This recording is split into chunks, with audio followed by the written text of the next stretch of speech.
which I certainly feel we won't get it. Sure. Please join me in welcoming Alex Salmond.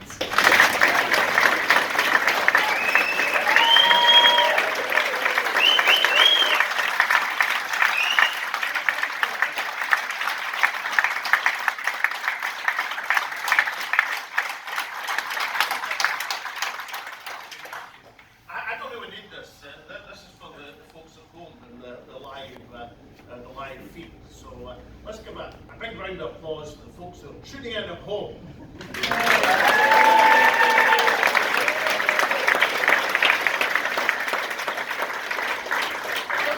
are on the fringe.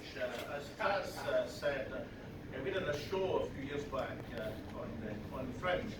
And of all the stories we told, there was a couple I knew were coming especially from Bowness to see it. So I told this joke, which unfortunately I didn't cover that performance. So I was looking for them as I was telling it, I couldn't see them. And only they turned up at the evening performance. So I told it again. But just in case there are early here from Bowness, Great. Many people once told me that the SNP stood for two things: independence for Scotland and home rule for Bowness. The story I was about to tell was it's actually about a game show called Take Your Pick. The Take Your Pick was the biggest game show for the younger folk in the audience. It was a game show even before game shows. It was one of the first ever game shows on television. And it was hosted not by Des O'Connor, so the kind of middle-aged will remember Des O'Connor doing it, but even before that, at the dawn of time, a guy called Michael Myers hosted Take Your Pick. And Michael Myers was a statuesque New Zealander with a pucker accent. He used to do wartime broadcasts way back and had this imperial English accent, and my granny in Livgate thought he was great. So much classier than Huey Green. She loved Michael Myers. And the reason I'm telling this story will become evident as it goes on. But my granny loved Michael Myers, and I tolerated it because she'd be kind of babysitting me on a Friday night when Take Your Pick was on. It was quite interesting. One night we got really interesting. So the guy who won Take Your Pick that night was from Bowness. And this, I knew what Bowness was. This is way back in the early 60s. And suddenly the game show became really appealing to me. As this guy got through the rounds, and eventually he won the show, so it was his job to open the box or take the money. Because the winner of the show would open the box, in which case he'd get the star prize, usually a mini, but sometimes a yacht, or alternatively they get the booby prize, which is usually a carrot or another vegetable. Or a Tory MP, whatever it's about. So, the boy from Bowness won the show, and it was up to Michael Myers to try and bribe him to take the money and not open the box, right? So Michael Myers says to the boy from Bowness, £100. I shall give you £100 not to open the box. The boy from Bowness says, Mr. Myers, it's a great honour for me to win your show. A great honour. I've told everybody in Bowness, and I've promised them all, if I was to win your show, you're great show, Mr. Myers, I'm definitely going for the star prize. I want to sail that yacht out of Bowness Harbour down towards the Forthright. So I'm not taking your money, I'm opening the box. Michael Myers says, £200. Boy from Bowness says, £200. I know, I promised my wife before I came out. I said to her, darling, I'm opening that box. I'm going for the star prize. We're getting the money of the yacht on the foreign holiday, I promise you. So I can't take your money. Michael Myers says, £500. The £500 in the early 60s was the average wage. Maybe again the way the Tories are doing. The £500 was the average wage, and Michael Myers says, £500. Boy from Bowness says, that's an amazing amount of money, Mr. Myers, a huge amount of money, but I actually said to my widowed mother, before I came out today, I said to my widowed mother, no matter what Mr. Myers says to me, if I'm lucky enough to win your great show, Mr. Myers, whatever you say to me, I'm opening the box, I'm going for the star price. Mike, you offered me £1,000. And I would still open the box. Michael Wells says, £1,000. The boy from Bowness, I'll take the money. The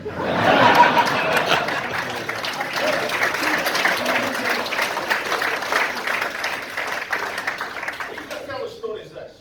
My granny loved Take Your Pick so much that she was furious when they interrupted it one night to tell us of the death of John F. Kennedy on a Friday night in the middle of Take Your Pick. Assassinated in Dallas. That's how passionate she was about it. She thought it was important for the world and real interest, but nonetheless it didn't justify interrupting Mr. Miles and Take Your Pick. And the lesson for us all is this. It's a lesson about the wee of a book. You see, certain things happen in the world, like the assassination of presidents, that impinge on us, whether we want them to or not. So what's happened since 2014, since I sat David Cameron staring at a picture of Scotland with all the yellow marked constituencies? So you have to sit through the entire meeting. Just above my shoulder, actually. A lot of folk thought it was childish. I thought it was rather important. Been doing it for us for long enough. What's happened since then? A whole range of things. But in particular, there's Brexit, a pandemic, and now a war in Europe. And whether we like it or not, the case for independence has to be changed to meet the change of circumstance. One of the only two English economists in history who was a warfare dad, the great John Maynard Keynes, once said, when the facts change, I change my mind. And we're not going to change our minds about independence. But what we have to do is to make sure the new case for independence fits the modern world, fits the circumstances that have changed. So since I sat with David Cameron in the Edinburgh Agreement, what's changed? Well, in terms of the progression of the case for independence, it's hardly been progressed at all over the last 8 years. That's just the reality, isn't it? Running folk down, it's just the truth. The strategy about getting independence hasn't changed particularly either until very recently, and I'm going to come to that in a few seconds. You see, the SNP was formed in 1932 at the amalgam of the National Party of Scotland and the Scottish Party. Owen wrote his first book about it, roughly about that time. Actually, Owen's first book, as a young academic at Edinburgh University, was a book called Celtic Nationalism. In it was Hugh McDermott talking about Scottish nationalism, and Gwynfor Evans talking about Welsh nationalism. If you ever get a copy, it'll be well worth getting. And so it's really fantastic that you asked me, Owen, to write the foreword to his latest book, which in a way returns to that early theme, and I was honoured to do it. I also have to apologise to Owen actually, because when I was editing the Free Street Press, and I thought a young firebrand lecturer from Edinburgh University was exactly the person to write our star article for our latest edition. And when it didn't arrive, and I came to Edinburgh to find out why not, and he absolutely promised me on a Saturday morning it would be delivered to me by the Monday so that I could take it through a Hamilton press. He said, listen, I'm going down to see Hugh McDermott at Bigger this afternoon, would you like to come? And I said, well, I've got a ticket to the Hibs Hearts game. See, it is the folly of youth. You think a ticket, this was early in the late 70s, that you should think too what were then, and in the case of Hibs still are, a very mediocre side. So I went to the 0-0 draw at Easter Road instead of beating Scotland's greatest 20th century poet, which has somewhat revised my opinion of my choices. So the foreword to Owen's book is by way of apology for my mistakes all these years ago. The point about this isn't a mistake. That from 1932 right through until the late 90s, and the advent of the Scottish Parliament, the SNP had a means by which they thought Scotland could become independent. And that means there was 71 or 72 Scottish seats. You won 36 around and you say, bingo, we're going to independence. And that was helped, of course, by the Unionist parties, every Prime Minister since Harold's, conceding that if the SNP won an election, then of course they would play the game. Margaret Thatcher, the Downing Street years. Scotland is a proud nation. If the Scots were ever to determine on independence, then no English politicians, certainly not myself, would gainsay that process. The difficulty was that some of us had an unhealthy suspicion that that's what they said when they were confident the SNP wouldn't win the seats, and they would say something entirely different if it happened. It's a theory of history called perfidious alibi, which has worked rather well because the English great and noble people, though they are, have had a peculiar incapacity of putting into power some of the people less fitted to wield that power in world history. Something that's happened from the Duke of Wellington to Anthony Blair. And if we look at the contenders for the Tory party leadership, you see that line of disaster is going to be totally unbroken. So we devised a strategy, myself and Jim Sillars, and a few other people, by which if the SNP cleared itself in the political spectrum, moved down a social democratic path, identified itself honestly to the Scottish people, won a devolved parliament, then we could use the vehicle of the devolved parliament in order to exercise the sovereignty of the Scottish people, and that would give us a platform by which we could face down Westminster. Hence the importance of the Edinburgh Agreement. But back in 2012, when we signed that document, people kind of wondered, why does Cameron sign the document? And partly, of course, is because Cameron and George Osborne, who did his thinking for him, used to believe they could see off independence as long as it was a single question. So I helpfully devised a tactic by which I persuaded them that what I was really about was getting them to turn us down the referendum and running our own referendum with 3 questions. I can tell this audience exclusively, I had absolutely no intention of doing that, the 3 questions then.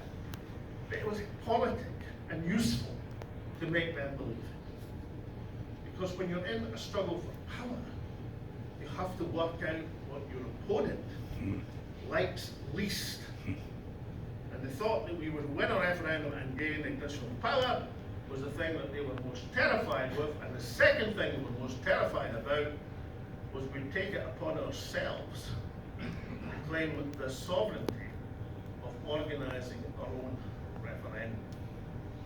And having established that process of the Section 30, virtually, and made to look like an international agreement quite deliberately by myself, that's why it's called the Edinburgh Agreement, it is a little bit disappointing for us to have moved back to the position that what we do is we write a letter which doesn't even demand a Section 30, but sort of mentions it, and then says if Richie Sunak or Liz Truss says no, as they inevitably will, we sort of move on to another tactic even before we try to face them down on that first question. You know, having achieved the route, the mechanism, the way to give Scotland that choice in its future, the idea we should just let that go, it sounds to be quite incredible. You know, if Daniel and Gordon, the Liberator, could face down the Duke of Wellington and persuade him of the merits of Catholic emancipation, so much so that he was prepared to fight a duel to do it, then do we really think that Scotland can't turn over by peaceful demonstration, by parliamentary action, Liz Truss or Rishi Sunak? I apologise, Mr. Rankin, I've got problems with it, that's all. We really think we can't face down a couple of the most mediocre candidates ever to emerge from a Tory leadership contest, and that is saying something. So, what I would argue is that before we get on to plan B or C, which I'm about to come to, why don't we deal with plan A? And how to do it, in my estimation, is to do 45 times over what Kenny McCaskill and Neil Hanby were doing in Parliament just 3 or 4 years.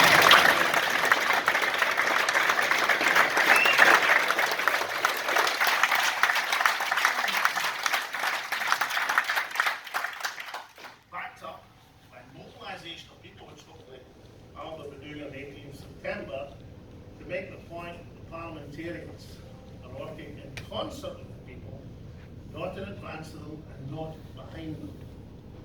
And by diplomatic action, persuade other countries of the justice of our non-violent, peaceful, constitutional demand of the right of self-determination. And Plan B, we're told, is to go to the UK Supreme Court. I'm going to be honest with you, I think that is extraordinary. UK Supreme Court will adopt the position that the Scottish Parliament is a creature not of the people, which it is in a referendum, which it was, but a creature of Westminster statute.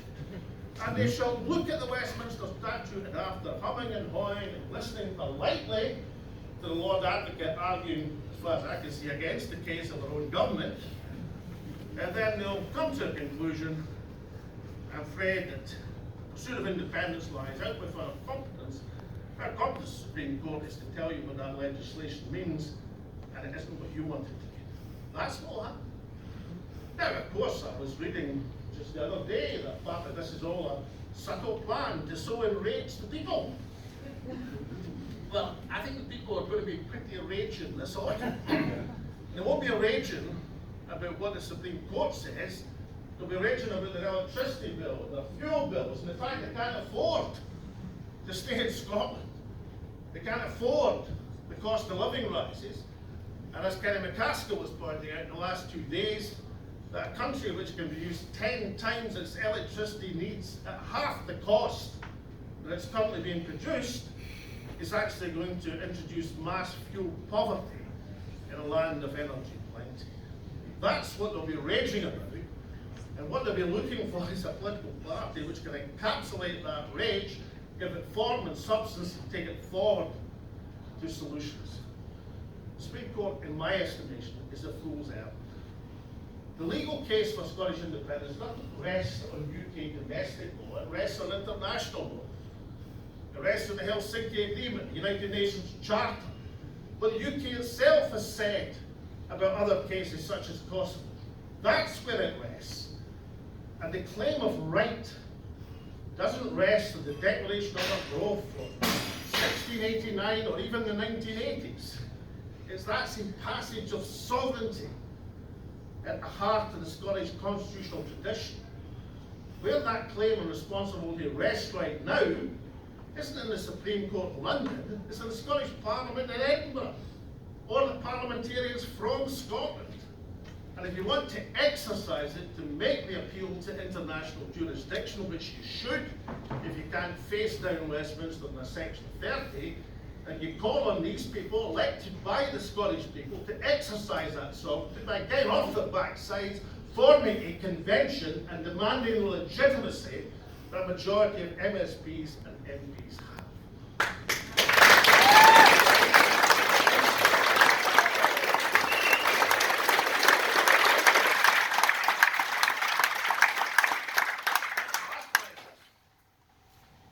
If the successive mandates, which are already there, somehow doesn't seem to be enough, and we need a plebiscite election, which incidentally won't solve any of the problems, because I've got news for anybody who thinks it will.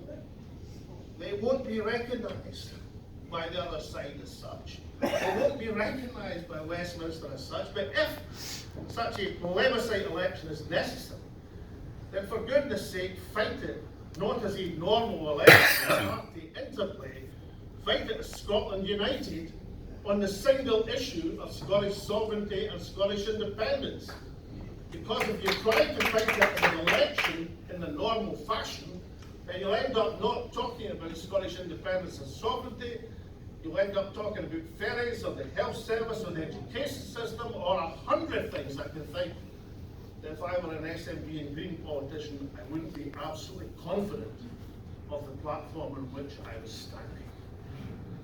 So if it's to be a plebiscite election, and it could work under certain circumstances, but why on earth you would suddenly dream up the notion that you need a majority of votes as well as seats, setting a bar so high, no other national movement in history has done this.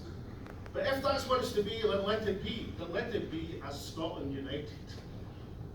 To convince the people that the national movement can see the issue for such is of such overwhelming importance that it requires a subordination of party political politics and division.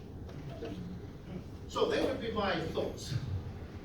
And for all the Edinburgh Festival aspects and debates, which are great, for all the books that have been written, which are fabulous, for all the online discussion, the hope I've got is this, that having trod down a path towards freedom in 2014, having seen the results of not grasping that opportunity with both hands, when the 2 days after the referendum, people asked me, would folk in Scotland be angry? I said, well, a lot of people will be, a lot of people will be disappointed. But the folk will be really angry in a year's time. And not the people who voted yes, the people who voted no, and were sold a pup. And every single thing just about which the no side threatened, it's either happened like Brexit or about to happen like runaway inflation and a cost of living crisis. So let's prepare and recognise that a huge amount has been done in terms of the conscience of the Scottish people. That the only thing that really matters in this debate is the determination and belief of people in their nationality, their nationhood and their self-respect. And that the job of political leadership from wherever it comes is to provide a realistic vehicle by which that can be expressed. In other words, not to follow the people to nowhere, but to lead them to independence to their country.